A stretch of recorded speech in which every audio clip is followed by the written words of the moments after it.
রোদে তো বাইক পুড়তেছে না, পুড়তেছে আমার কলিজা। বসে আছেন, আপনার বাইক কোথায়? বাইক তো আছে রাস্তার পাশে, লাইনে দাঁড় করাই দিছি। অনেক রোদ, তো কি অবস্থা? অবস্থা ভাই, রোদে তো বাইক পুড়তেছে না, পুড়তেছে আমার কলিজা। কেন? এই মানে সব মানুষের এটা বাইকটা হচ্ছে শখের, ম্যাক্সিমাম মানুষের বাইকটা হচ্ছে শখের। এই বাইকটা রোদে পড়তেছে, তার মানে কি আমার কলিজা পুড়তেছে না? আর বাংলাদেশে যেভাবে তেলের সংকট দেখা দিছে, এটা কমার কোনোভাবেই সম্ভাবনা নাই। এই তেলের সংকটটা যে কবে দূর হইব এটা কেউ কিন্তু জানে না। কতক্ষণ ধরে এই রোদে রেখেছেন বাইক? রোড তো উঠছে কেবল 7টার দিকে, কিন্তু আমি আসছি হলো যে ভোরবেলা। ফজরের পর? হ্যাঁ, ফজরের পরই আসছি।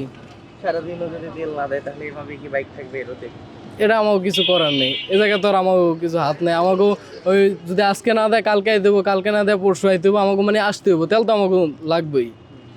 এই কারণে আমাকে আসতে হইব। ওগুলো আসলে আপনাদের দাবি কি, আসলে যারা বাইকার রয়েছেন বা সব মিলিয়ে আপনাদের দাবি কি? সব আমাদের দাবি হলো যে তেলের সংকট কবে শেষ হবো এটা কিন্তু আমরা কেউ জানি না, ঠিক আছে? বা তেল সিন্ডিকেট করে কারা এটাও আমরা জানি না। কিন্তু কথা হলো যে তেল কম দেখ বেশি দেখ, যাতে সবাই পায়, একটা রুলস অনুযায়ী মানে সবাই যে পায় এরকম সিস্টেম করুক।